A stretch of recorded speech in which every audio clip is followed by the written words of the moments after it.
This is The Recap, a weekly reflection on the sermons of Fellowship Baptist Church in Mainville, Ohio, seeking to help you make Jesus essential in every aspect of your life. I'm your host, Ryan Land, and I'm here with the preacher of this week's sermon, Brent Wilson. Brent, welcome back. Good to be back. Well, really welcome me back. You should be welcoming me back. Welcome back, Ryan. Because I took a week off. Took a nice vacation. You slacker. Took a nice vacation down to Baghdad, Kentucky. When you went to Baghdad, how was the flight? Went to Baghdad. I just drove a bus. Well, over the ocean? Yeah. We parted it. Okay. Went to Frankfurt. Everything's fine over there. Went to Frankfurt. Everything's fine over there. Why? Is something bad happening in that part of the country? Or? No. No, okay. But you went to Frankfurt, really? I did not.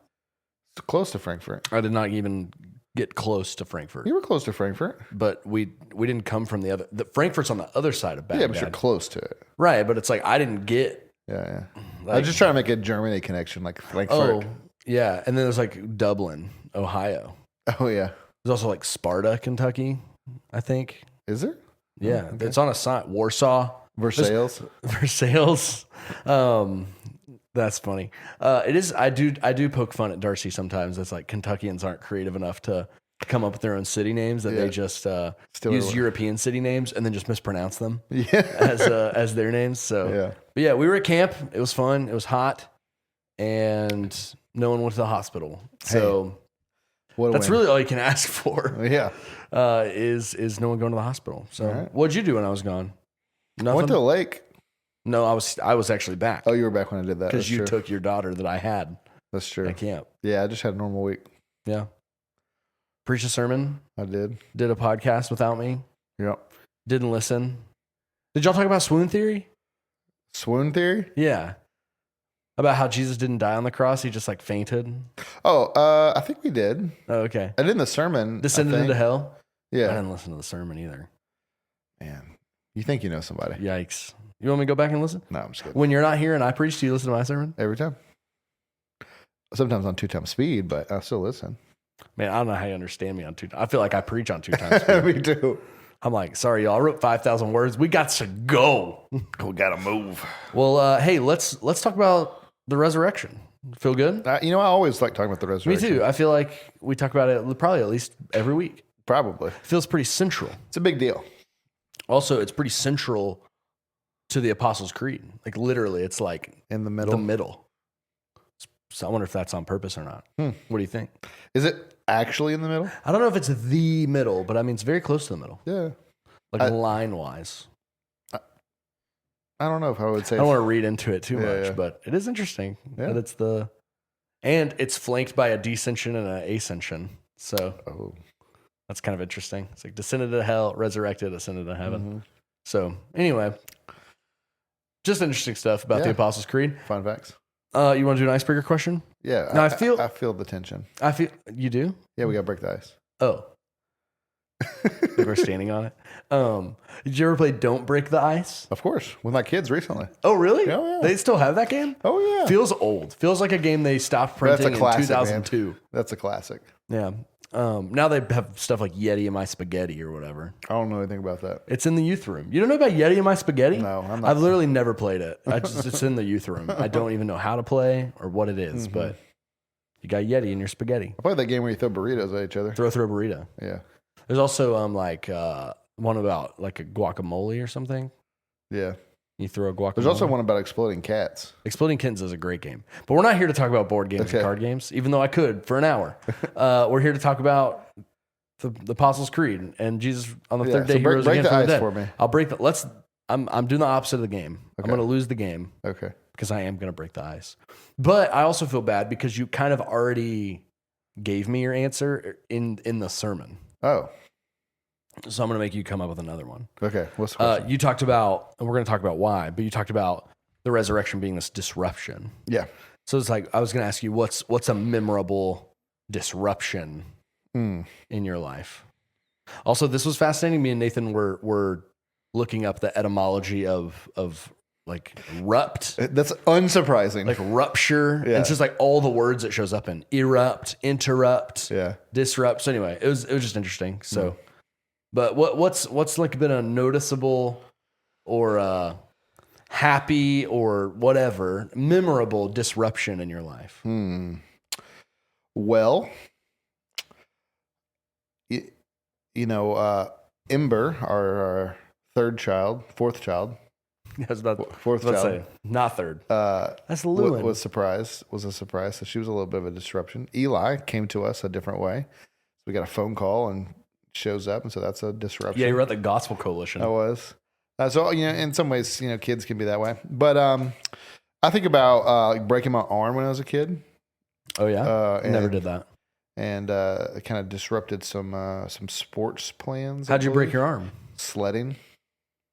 I had a jump, and I came down on my side and hit my arm like this and broke my wrist. Oh, it was your wrist? Yeah. Yikes. Yeah. So that was a disruption in my life. I think meeting my wife at school was a bit of a disruption, good disruption, but kind of. Was it a disruption though, or were you kind of hopefully this happens while I'm here? Well, when I met her, I was dating someone else. So. Is that true? Yeah. I didn't know that. Yeah. Yeah. Why didn't she have a laptop charger? She wasn't in the class? She was not even at the school. Whoa. I had no idea. The Brent lore. It's not surprising, but that's crazy. Yeah. Whoa. I'm in shock. Yeah. I'm shooketh. I broke up with the other one. That's what kids say. Before I started dating Kate. Shooketh. It's fine. I just didn't know. Yeah. I'm not casting aspersions. Interest was piqued. Well, we're not casting aspersions. Yeah. You're like, hey, this girl's got a better laptop charger than the girl I'm dating. For those that don't know, the way I met Kate was we were in a class together and she didn't have her laptop charger. And I was like, oh, you can use mine. And then every day. I thought you asked her for hers. No, I provided. You were the provider. Yeah. Wow. So every day I was like, hey, wow. Do you need my charger That's biblical. And conveniently, every day she needed it. Whoa. She's on 99%. She's like, yeah, I need it. I need that power. That's so funny. I did not know that. Yeah. That's fascinating. Yeah, I think also you mentioned this in your sermon, the call to ministry, I think for most people is a disruption. Yep. It's like you talked about, you had this whole career path. I had this whole career path. Mm-hmm. And then it was just no. It's like, dang it. All these plans. God just says no. Okay. So yeah, that's definitely a disruption. I've never broken anything. I'm trying to think. Okay, this one time, this is not a great disruption, but it is memorable. Me and my dad, we were in Dallas for some reason, and we went to see The Amazing Spider-Man in theaters. And the movie started with no audio. So then they started the movie over. It was supposed to be in 3D. They started the movie we get 10 minutes in or whatever. They start the movie over. We get 10 minutes in again, and it's not in 3D. So they go back again, and they stop, and people come out, movie theater employees come out, and they're like, "We're sorry, this has happened. We'll give you some, free tickets or whatever, and then you can watch the movie." So we finished the movie, but then it was we didn't live there, so it's these free tickets were worthless because it's it's some theater we didn't have where we lived. But that was a very memorable disruption for me because it's you're ready to watch a movie. How often does it happen that you're at the theater and they stop the movie, they pause the movie? Yeah. So I was at a movie one time. I don't remember what it was, but it was obviously a film movie because the film burned up. And you could watch it started with a little spot and then it grew. What year did you go to the movie theater? I just tell you, I remember it. Funny. Yeah. Was it maybe a drive-in? No, but I did go to the drive-in. I love a drive-in. What was your favorite drive-in movie you ever saw? Too Fast, Too Furious. or one of the one of the Planet of the Apes movies. Okay. Mine was Jurassic Park. Oh, that's great. That's a great answer. It was scary. How old were you? I don't know, maybe 10, 11, 12, something like that. It's 99. That's when it came out? Oh, I was 6. I think so. Maybe even earlier than that. Let's say you had to have been young because you were what, 90? 89? 89. Wow. Man, if I'd been scared. If I'd been born in 89 and I got to see Jurassic Park in theaters, that would have been a disruption of my life. I'd have been like, movies are real. Movies are magic. But I was 4, so maybe not even. I can't remember what year it came out. It's definitely the 90s. Yeah. But maybe it was they're still making them. Maybe it's one comes out this week. I know. Isn't that crazy? I want to see it. You do? God. Oh, I'm not interested at all. I haven't even seen the last. There's the last. Scarlett trilogy. Johansson's in it. I feel like that's got to make it a little better. Not a selling point for me. But it's like I didn't even see the 2 of the last trilogy. I just saw the first one, the Chris Pratt one, where he's like, if you're on the podcast, I'm putting my hands out. Yeah. I'm like, stop. If you're on the podcast, you should be watching. So, or they probably skipped all this because we're just yapping about nothing. Yeah, okay. Let's talk about the resurrection. Okay. So first, I want to just ask you: did it happen? Yes. Okay. Well, I have no content. I'm just kidding. That's all I prepared. No, I want to ask you that you use this illustration kind of running through the sermon of the disruption. Yeah. It's like, where did that come from? I thought that was very unique. And so, you want me to be honest? I always want you to be honest. So, was it from one of the books? No. Oh. So coming into the sermon was really difficult because I feel like we talk about the resurrection a lot. Not only that's why we're here every week. Every Easter, feels like it has to kind of be, the resurrection from a different angle. But it gets brought up a lot, and so having a whole sermon on the resurrection, it's like, okay, what can I do that I haven't done already? Right. So going into the week, I was planning to do, is the resurrection true? Here's the evidence. And so what? Right. I was like, I've done that. Been there, done that. Old news. Yeah. And so honestly, I asked ChatGPT, I said, give me some different angles on how to preach or teach on the resurrection. And it's shot out a bunch. And one of them was basically, it just used the word disruption. I don't even know what it said. I was like, oh, fascinating. And so that got my mind thinking. I was like, so I started thinking about that first, couple of weeks and all the ways it disrupted them. And it's like, and how it disrupts us. So that's where I got it from. I loved what I loved about the sermon was that it wasn't about the event of the resurrection itself. It was about the effect of the resurrection. And one on us, but you also kind of went through 3 sort of different stories, almost like 3 scenes of what the resurrection can do. And so then that was kind of like your first 3 points. Yeah. So I thought that was really interesting, in that it wasn't just like, hey, Jesus was dead and then he came back to life. It was like, no, he came back to life and all this stuff changed. Yeah. Around him immediately, and so it can change for you too. And so I just thought that was so interesting. So I was curious where the idea came from. Also, we learned that you can spell disruptor, ER or OR. So. Yep.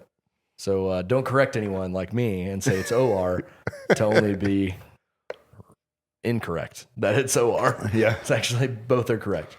Which I'm not a fan of both being correct. I like for one to be correct. Get your closet legalist. Yeah. Like when people are like, "Hey, it's actually cactuses or cacti." I'm like, "No, it's not. No, it's not. It's cacti or whatever." Yeah. So okay, let's talk about kind of these first 3 kind of pictures. So your first point was the resurrection disrupted their mourning, which I was not looking at the screen when you said this. So I was writing down, I was like, their mourning? Like, what are you talking about? The morning, technically. I was like, what are you talking about their mourning? I was like, oh, you are? Yeah. I was like, okay. So the resurrection disrupted their mourning and turned it into mission. So this was the story of the women, particularly Mary coming to the tomb. She's the one that talks to Jesus. So walk us through that. And what does that teach us about the resurrection and what that story, and then how do we apply that for us? Yeah, there's so much going on there in John 20. But I got one thing to bring up that if you don't bring it up, so just the gardener. Yes. Yeah, that's so good. It's so fascinating. So Mary goes, tomb's empty. I think the angels are there, and he's not here, he's risen. And they walk outside, and they're in this garden. And it's interesting. It's like we name cemeteries today. Things like Enchanted Garden or just whatever gardens. Memorial Gardens. Yeah, whatever. And it's like this tomb area was a garden, and so she comes out and she sees this man who she assumes is the gardener. It's actually Jesus, and I'm assuming, because this happens several times where people see him and don't recognize him. I'm assuming that in his resurrected state, there's just something, I don't know, there's something about him that he's unrecognizable, or he can veil himself. Yeah. That's interesting, because it's like as soon as he says her name, or in other stories, as soon as he does something, they're like, oh, it's him. I am he, or whatever. Yeah, is that what he says to the people on the road to Emmaus? I can't remember, because remember he's hidden from them too. Yeah.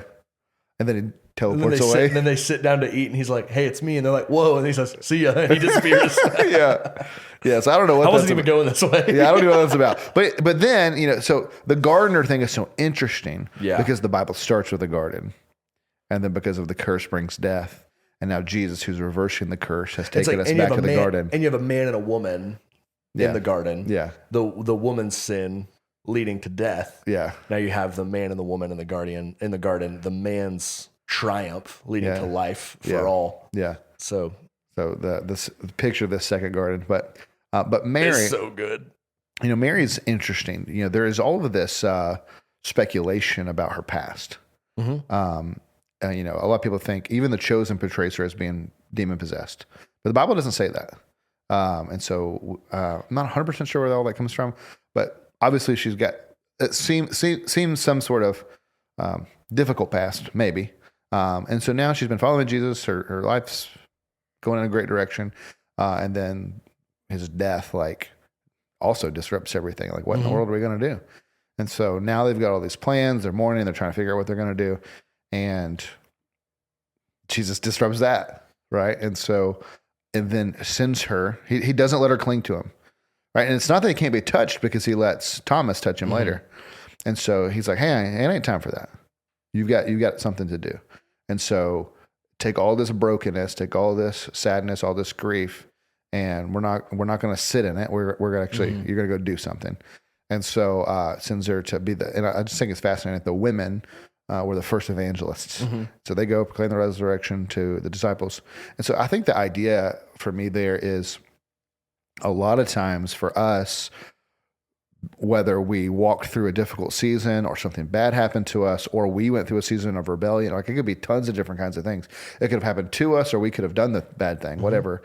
And sometimes we think that defines us, or we think we can't get past it, that now our life is forever different. It's like Jesus, because of the resurrection, doesn't allow us really to sit in it or be defined by it, but to turn it. And I think about, you talked about this a while back, just about sometimes, we talked about that verse, God works all things together for good. And it may not be for your good, maybe for someone else's good. And so this thing that you've experienced because of the resurrection, God's going to bring life out of it and send you on mission to serve someone, minister to someone, care for someone. Because of your now unique experience of having gone through this difficult thing, God is now sending you to use that in some way. It's funny. She's going to people who are mourning. Yeah. She knows what it's like to mourn, and she's going to tell them the good news. It's funny. I just kind of thought of this in this moment, but it's a reversal of a previous story with Mary. I think it's the same Mary. Now I'm doubting. There's several of them. I know it's confusing. It's not his mom, but Mary and Martha. Yeah. Right. When Martha's running around doing stuff. Yeah. And Jesus is there, and he says, "Martha, Martha, you're anxious and worried about many things. Mary's chosen the good portion, which is to sit at the feet of Jesus and listen to him." But now that the resurrection has happened, the assignment has changed. Yeah. It's no longer to cling to Jesus, to sit at his feet. It's to go. Yeah. Right. And to share. So I think that's interesting reversal. But you had this phrase up on the screen. Your wounds do not end your story. They just become part of your witness. Right. And so I think that's what you're getting at, is that the temptation is when there's restoration, right? If you're walking through hardship or something and it's restored, what you want to do is you kind of want to cling to that good reconciliation, that great moment, that whatever it is, that forgiveness, that reconciliation. But it's actually no, it's the bad stuff that happens, that's not who you are. And even this moment right now does not define who you are. It's actually preparing you for the mission that God is calling you to, right? This galvanizes, right, what you are claiming about Jesus, right? What Jesus has claimed about himself is when you suffer and there's reconciliation and there's joy, that becomes part of your witness. And even when there's not, right? When there's disappointment or when there's frustration, that becomes part of your witness, because your foundation's hey, even if this thing didn't turn out how I wanted, I trust that God is powerful and that God's good to give me what I need, right? To give me what he wants from me. And I talked about Horatio Spafford right in it as well, but I talked about it recently, so I didn't, but talked about the guy who wrote Amazing Grace. What's his name? Isaac Watts? No. John Newton. And so, Nathan is going to text me as soon as I say that, by the way. As soon as this goes out, Nathan's going to be on a run. He's going to listen to this, and he's going to be like, Ryan thought Isaac Watts hey, welcome to the club. All right. What was it? We should publish the show notes, but it's just the texts that Nathan sends us during the... Yeah. He's always like, I love to have the number of the hosts. I just text him whatever I want. Yeah. It's like, go write a review, bro. Just kidding. Please don't. But if you do, give us 5 stars. Is that still a thing? Yeah. There used to be a thing on iTunes. Yeah. Is iTunes still a thing? It's kind of. Okay. So not really. Sorry. But John Newton. Slaver, womanizer, blasphemer, just bad dude, gets saved. And when he writes Amazing Grace, he's able to, when you think about his life, and he says, a wretch like me, he knows what that's like. Like an adjustable wretch? Yeah. Like a monkey wretch? Monkey wretch, yeah. And so he brings his life experience into that song. And so just God uses that, obviously. And not just in his life and his immediate circle. Yeah. Right? Because he's the one that goes and is in Parliament and stuff, right? No, that's a different guy. You think William I'm thinking William Wilberforce. Yeah. I got confused because the movie about William Wilberforce is called Amazing Grace. Oh, that's why I got confused. That's funny. Sorry. No, that's funny. Okay, this is super not related. Here we go. But lock in, chat. I don't know. You've been talking about Rich Mullins so much lately. My phone has been picking it up. Oh. And so I've been getting all these Rich Mullins clips on my reels. Oh yeah, they're great. They are great. He was talking not recently. He was talking recently on my phone with the Lord. Yeah. Oh. So, but I saw this recording of him, and he's doing this interview, and he basically is like, you guys are looking for all of these Christian artists to basically be your pastor, to give these deep spiritual truths. And he says, what y'all don't understand is that the Christian music industry is an industry. It's a capitalistic venture. Have you seen this video? Yeah. It's a capitalistic venture. They're trying to make money, and you are asking them for like all this spiritual insight and wisdom and whatever, and they're giving it to you to make money. And they may not see it that way. They may just, they're in it, but like, that's not what they're in. They're just writing music. And so stop looking for that. So that's interesting. And it's interesting when you think about older music. Like, I don't think that was necessarily true of the Isaac Watts and the John Newtons. And, well, especially because, you go way back on hymns, they're actually just poems. Yeah. Right? They may not even be set to music. And there's not the kind of industry that is like, oh, I'm going to make some money on writing this beat. There's not a mass music industry. Right. And so, Horatio is just writing out of his grief. And if there is, it's sheet music that you have to play in your house. Yeah. Like, that's true. Yeah. And so these guys wrote these things from their life experience about God. And so, I don't know, it just brings a different level of weight to it than I think some trendy new things. They're not writing it to be, man, I think people will sing this in their service on Sunday mornings, in a way that I think Christian artists today do. Yeah. So that is interesting. So anything else on Mary in the garden? I had one other thing, but go ahead. Well, the only thing I would say is, what do you think about the evidences for the resurrection? The fact that the women are there is one of the bigger evidences, because if you were trying to invent this or make this up, you would never have the women be the eyewitnesses to the event, because a woman's word isn't trusted in court. John would have just jump cutted to essentially mid-20 or maybe even 21, where they go to the tomb. Yeah. Yeah. There's no reason to do that, because that actually makes your account uncredible in the time. And so the only reason to do that is if that's the way it actually happened. Is uncredible the opposite of incredible? I don't know. What I was going to say uncrustable. is... Oh, come on. You mentioned the name, that Jesus says her name, and that's the moment she recognizes. And it's so interesting. It made me think of Lazarus. It's like in that moment, he says, Lazarus come forth. Yeah. Then in this moment, he says, Mary. And so I feel like there's this sense, I'd love to read John again with kind of this lens of like, when Jesus calls you by name, like there's power, right? There's some redemptive power in that when Jesus calls you by name. It's like almost like my sheep hear my voice. We talked about Jesus as the shepherd a lot at camp. Just like how they would do this voice training. Yeah. with these sheep, and how they knew as soon as their shepherd was there, they heard him. And so that similar, and that there were probably shepherds who named their sheep, and they knew which sheep were which.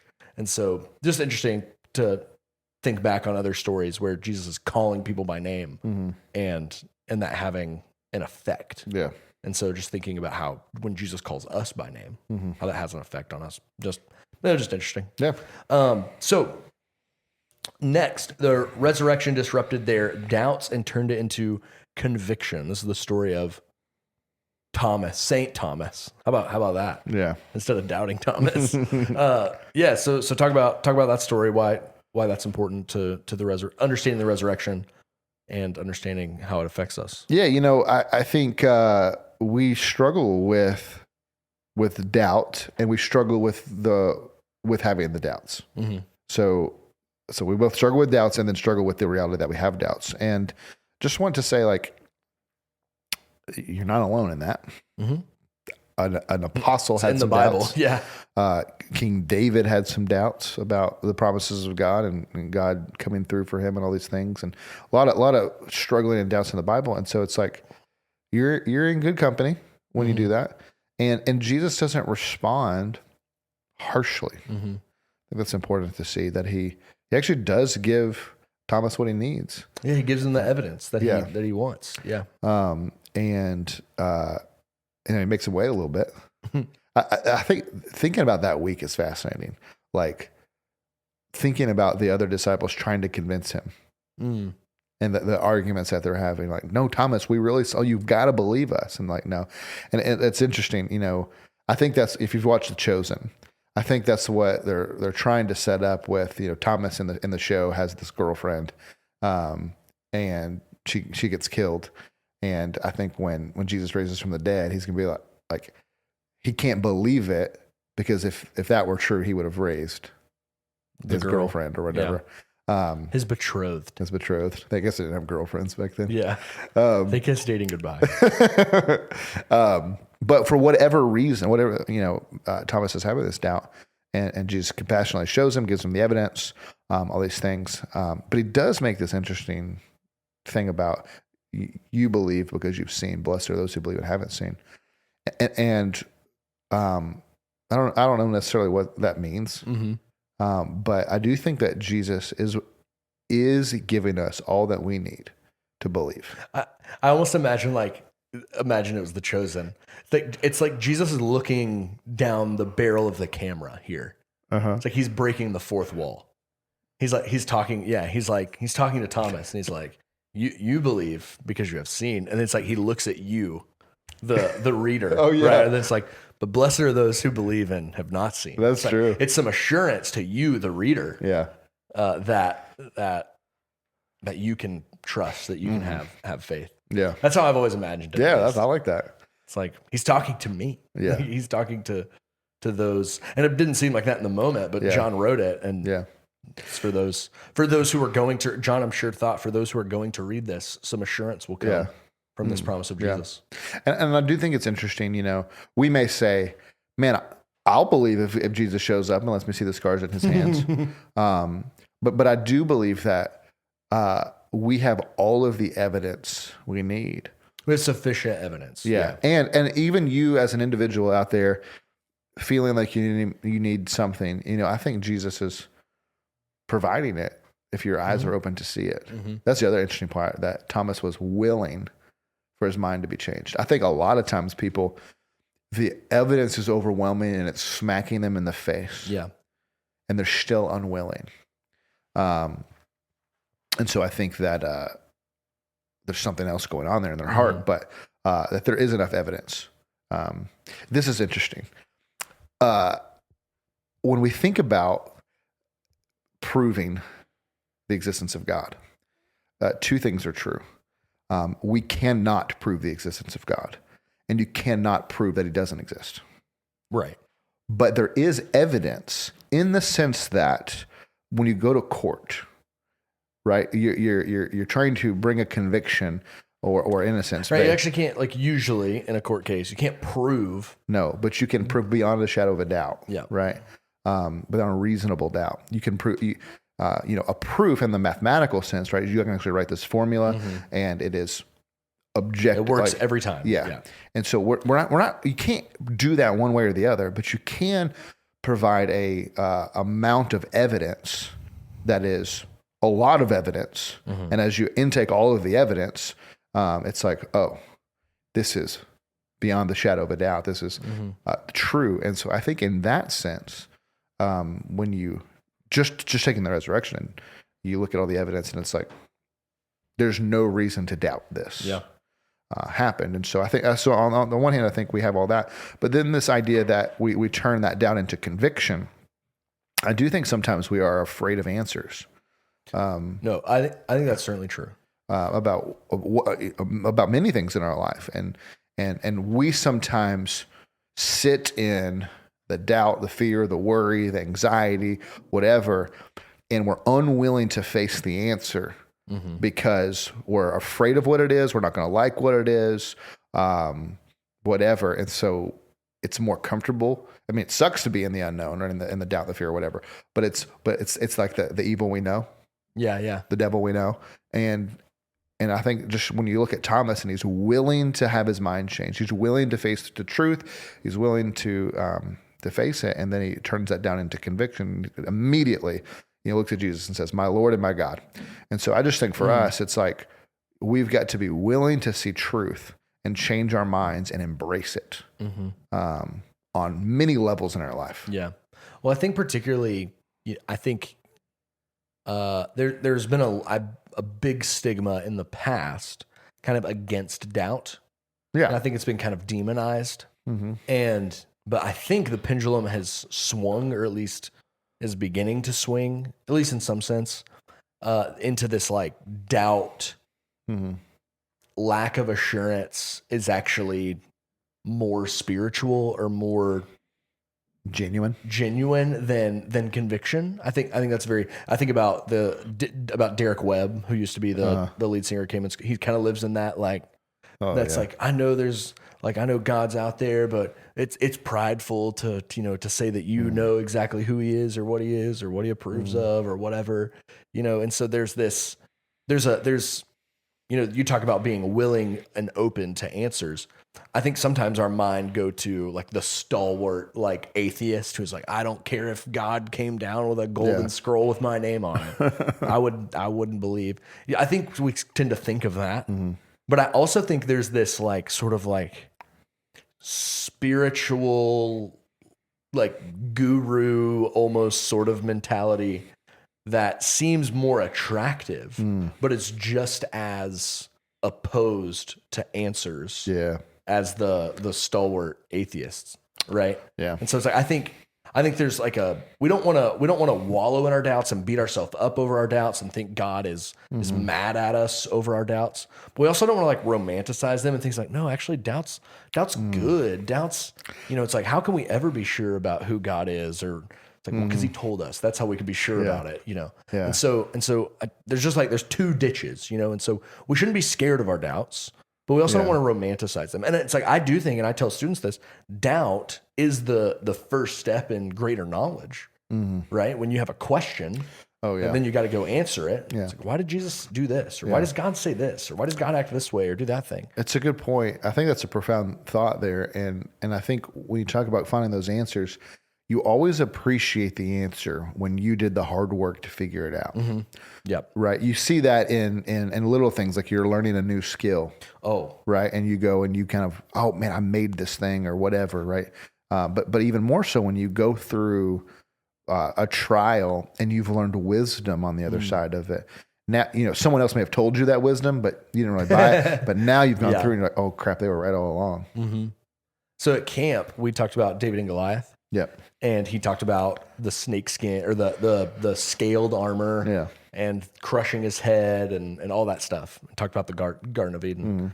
And some of my kids, although I'm pretty sure I've talked about that before, they were that's so annoying. They thought it was like the coolest thing. So, which it is. It's amazing. Yeah. And some of them who were kind of blown away by it, I don't think they'd heard me talk about, so to be fair. But to watch them then, when we talked about other Old Testament stories, so we talked about Elijah and the prophets of Baal. Yeah. And there's this great line about how the prophets of Baal are cutting themselves to put blood on the altar. When I was in youth group, we'd have taken that verse and we would have said, so don't cut yourself, because that's what the bad people in the story do. It's like, but no, we're sitting there talking to these kids and they're like, the servants of the false god have to spill their blood on the altar to get God's attention. But what God does is he comes down and spills his own blood to get us. And like seeing them make those connections it ignites something in you. It's like the light bulb has gone off. Yeah. And so I have literally told them that. But once they saw it and then figured more of it, and so we were like, okay, go read this, go read that, and tell us how it relates to the life, the death, the resurrection of Jesus.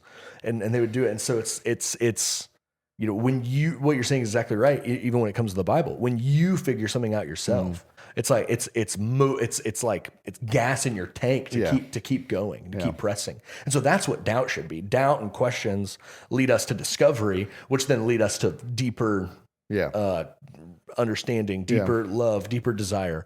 When I think about that old quote, I don't know who said this, but like that the gospel is shallow enough for an 8-year-old to understand, but deep enough for an 80-year-old to marvel at. We talked about that at camp. And so it's like the reason that quote is so true is because the deeper you dig, you're going to find questions, which may cause doubt or uncertainty or questions. And then you go find those answers, and then that creates greater conviction. And so just doubt and questions are good. Just don't sit in them. Be searching. Yeah. It's sometimes why I can get frustrated. You've probably been around this a lot too. When you're talking about a theological and people just be like, it's like a mystery of God. Oh, I hate that. It's so. That's true. That's true. Yeah. But it doesn't mean we can't.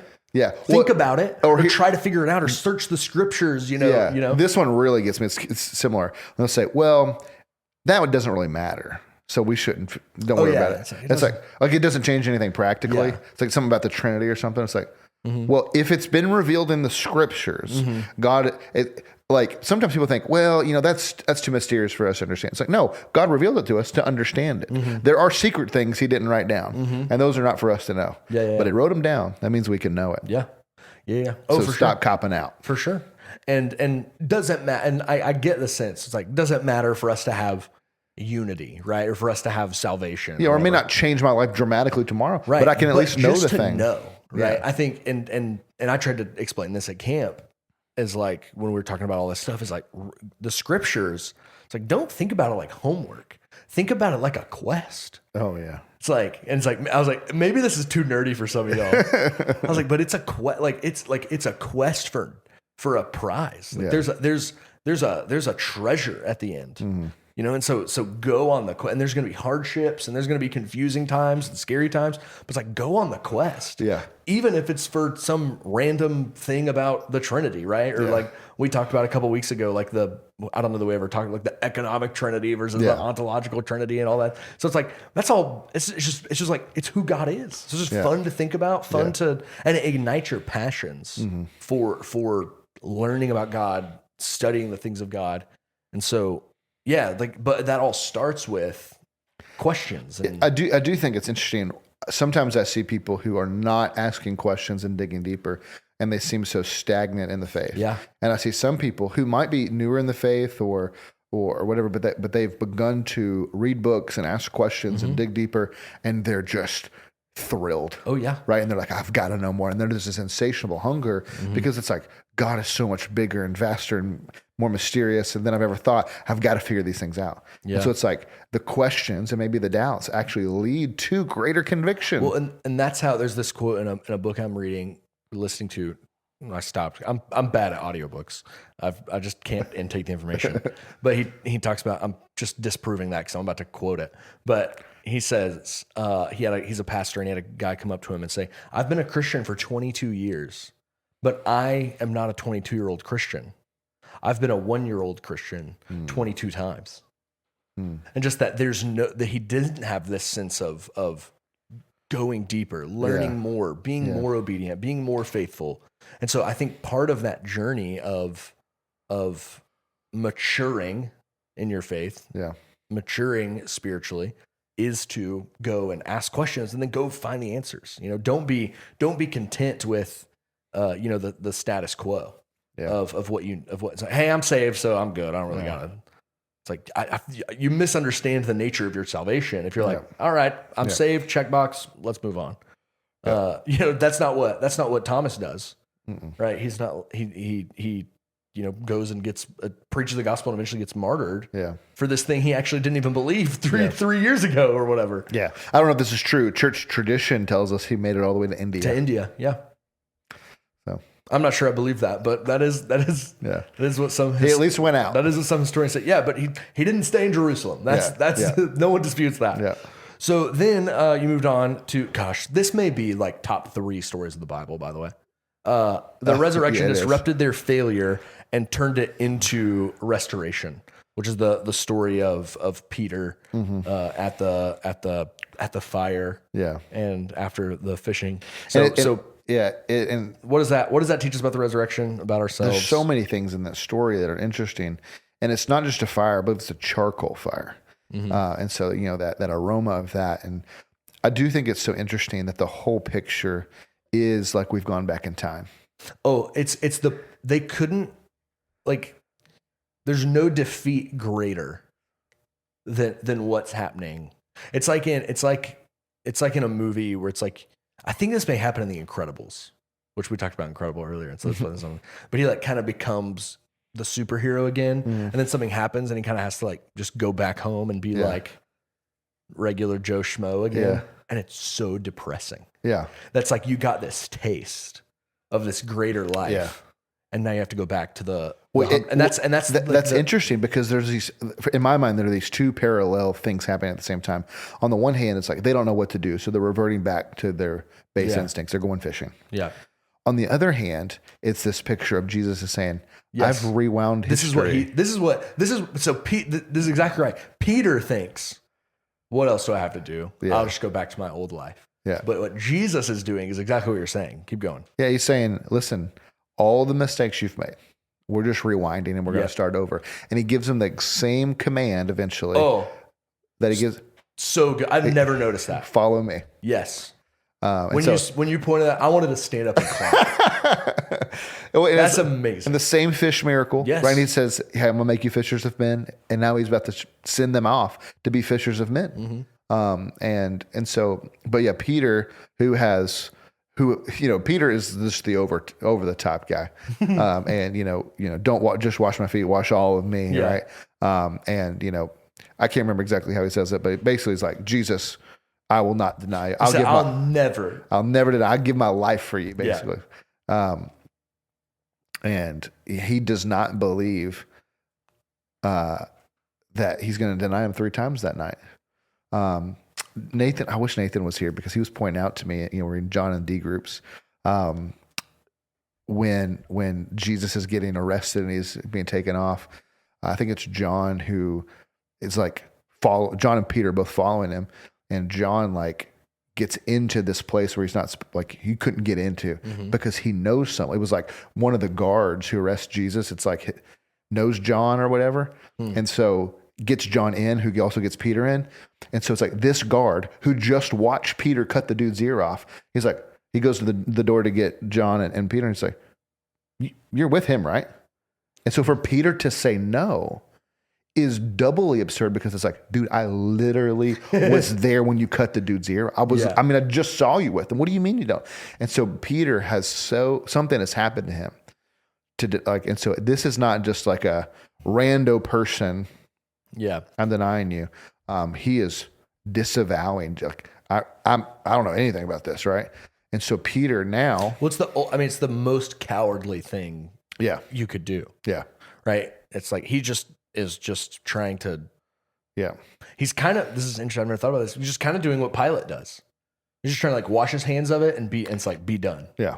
And so it's it's the ultimate coward's move. And so now fast forward, Peter's broken. He's like, gosh, in the moment I failed. And so Jesus doing this just beautiful interesting way of restoring him, but both in the text by the smelling the fire, by going back to the beginning, and then asking him the same question 3 times: "Do you love me? Do you love me? Do you love me?" And man, if you've never seen this, listen. If you've never seen the Skit Guys take on this, I've never seen it. Go watch it. So just Google Skit Guys, something about restoring Peter forgiveness or something, and they do such a good job on it. But he's asked him 3 times, and to bring back to him to that moment of him failing him 3 times, but then with each time, I've got a mission for you. Go teach. Go feed. Go tend. Go feed my sheep. And is it in the Greek? Isn't it this passage in the Greek where when he says love, it's like it's either increasing or decreasing in. Yeah, something like that. Yeah.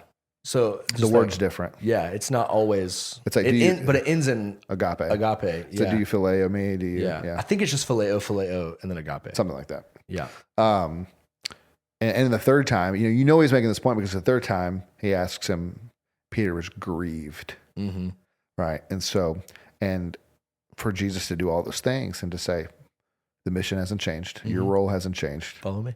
Go feed my lambs and follow me. Yeah. So, you know what it makes me think of? What? What the White Witch didn't know is that there was a deeper magic from a deeper time, bro. That when an innocent victim is killed on a stone table. Instead of someone else. Instead of an innocent life or whatever. Or instead of a traitor. When an innocent life is taken, instead of a traitor, the stone table will crack and death itself will begin to unwind. Oh, yeah. It's like that's exactly what Jesus is doing. Yeah. He's unwinding all the sin, the cowardice, the failure, all of that. It's like, it's not just that he's not painting over it. Right? Like I think this is so key for people when you're really grieved over your sin. Yeah. It's like some people, they're just really predisposed to be like really like broken and ashamed of their sin.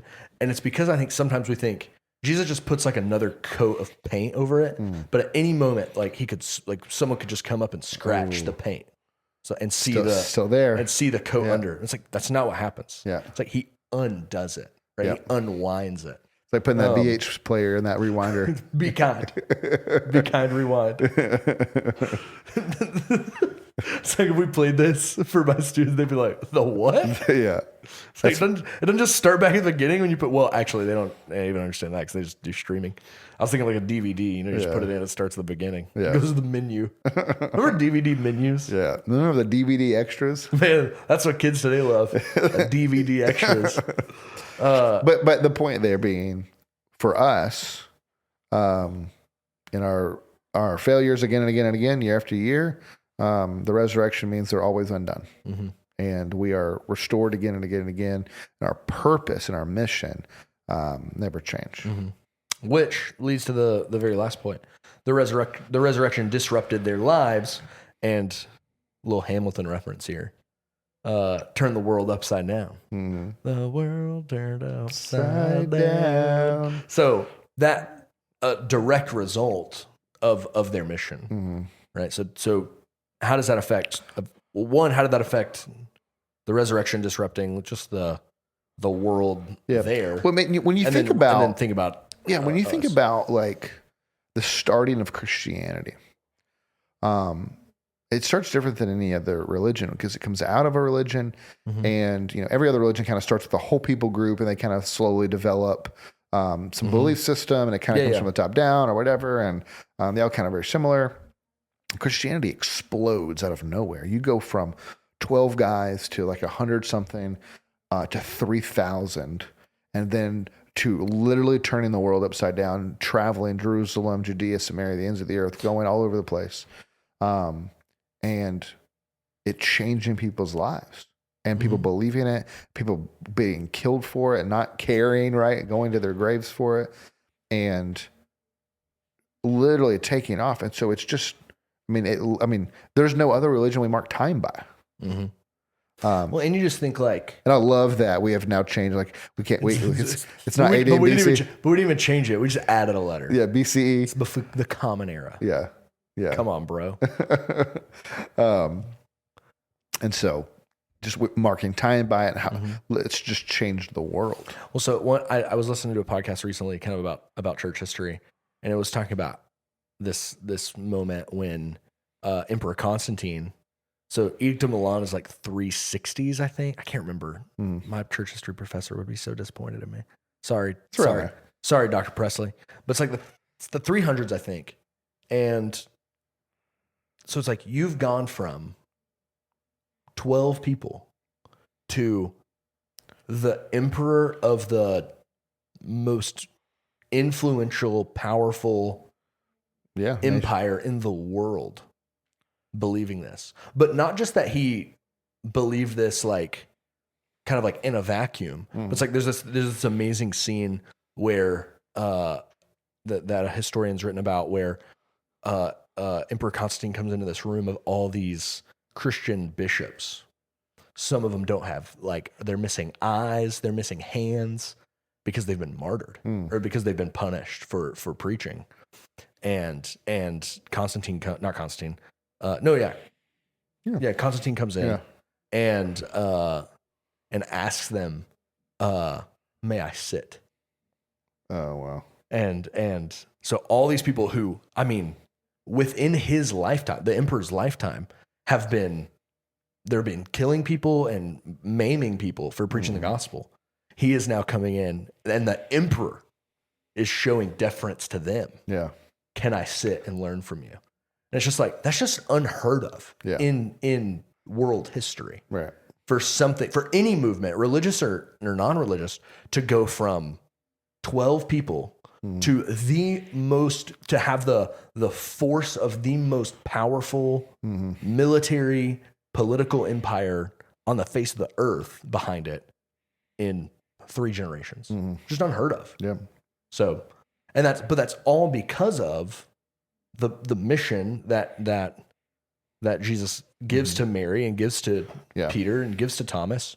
And as we're going to see in the sermon this week, like that's what Jesus, as he ascends, he calls people to do. It's also interesting to think about how most other religions don't have a evangelistic aim. For sure.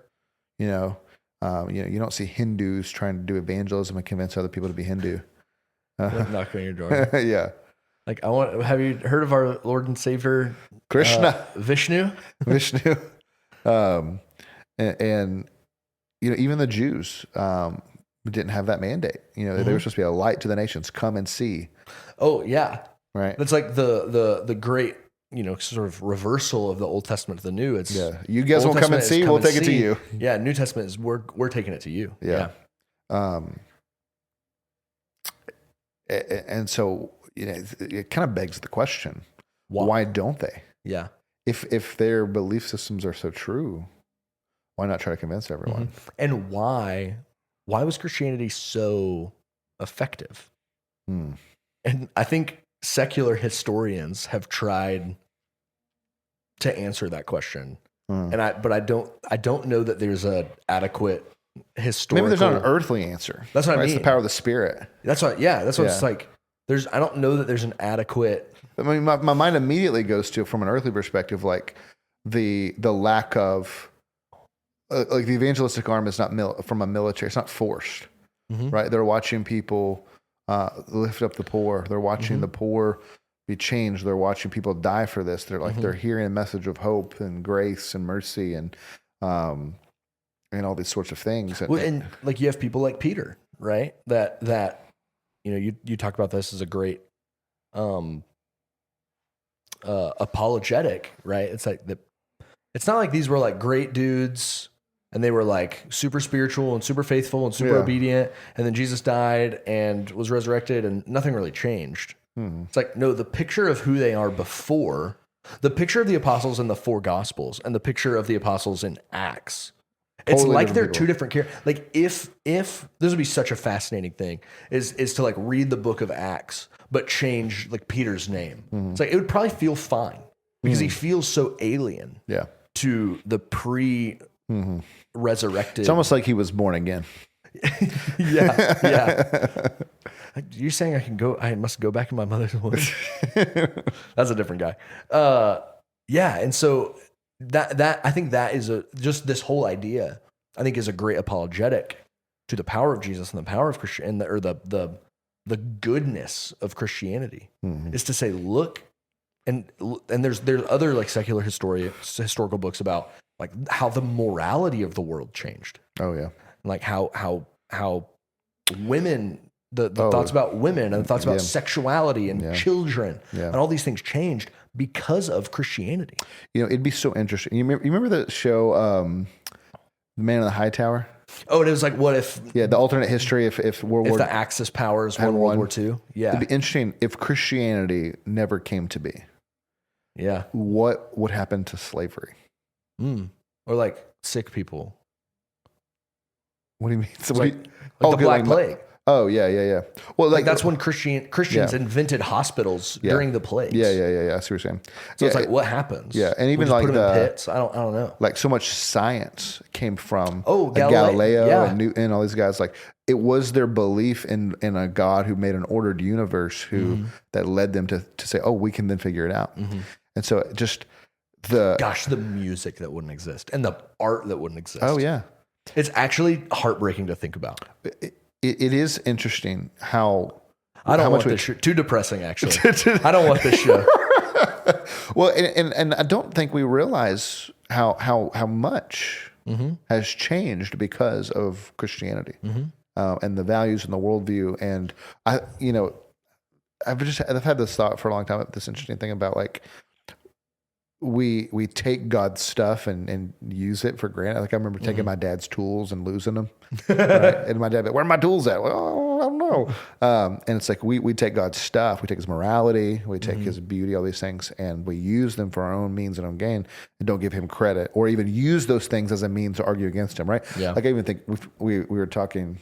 We've been talking about the laws of logic a lot, right? Trying to convince Josh of things, and that people would even use the laws of logic to argue against. The author of logic. The author of logic, yeah. And so just amazing. Talk about that Christianity has turned the world upside down. And the world would be a darker place if it not be here. Yeah. And it's like, so it's like for... Even outside of like the religious aspect of it, right? No, just political, philosophical, right? All those things. And just to ask someone that doesn't believe, why? Yeah. Why is the world so much better in 300 AD than it was in and I think 300 BC. And I think a lot of people would try to not give credit there. But I just think that is... Also, don't let people... I'm gonna maybe give a little hot take here. Oh, sound the hot take alarm. Don't let people say it's because white Westerners co-opted Christianity and then like conquered the world and just spread Christianity. Yeah. Because that's not, that's like, one, white Westerners were not the original inheritors of Christianity. Christians actually from the Middle East actually had to take it to them at great cost to themselves, to Scandinavia and to Europe and all these things. So don't let people say that. And then also like look at the church in, like there is no imperialism in Africa anymore. Right. No one owns. That's actually probably not true. Probably like on paper, like kind of Canada. Canada's kind of like part of England or whatever. Yeah. Probably on paper, but it's like there's so much thriving Christianity in Africa, separate from the imperial movement of the Africa. 13th, 14th, Christianity 15th century. Existed in Africa before it existed in Europe. Yeah. Went to Ethiopia. Yeah. Great point. So don't let people say that. Just factually just historically untrue. Yeah. Historically dishonest. So man, I feel like we could do a whole podcast on that. Oh yeah. And I think my knowledge is lacking to be able to give it the proper oomph and scope that it deserves. I mean, I know of one book and it's literally just all about how Christianity changed sexual ethic in the Roman Empire. Yeah. And how it was greatly beneficial to children, to young boys, and to women, and prostitution, like the amount of prostitution you see in the Roman Empire significantly goes down as Christianity is on the rise. Yeah, and so it's just so interesting, even in just that one aspect. Yeah, how it radically changed the world. It's just like you could write, like John says at the end. It's like you could write tomes and tomes. Which it's weird that he misspelled tons. I don't think it actually says tomes. It doesn't. But I don't like the idea of tomes. I do love a tome. Yeah. Give me a tome. We don't have tomes anymore. Your boy, your husband doesn't want more grill equipment for his birthday. Get your man a tome. Let him blow dust off the cover, and then open that thing up.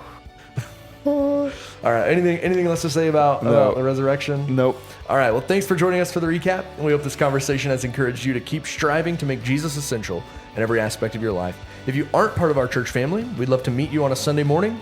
We gather for worship each week at 10:30 a.m. For more information, you can go to myfellowship.church. Thanks for listening. Be blessed.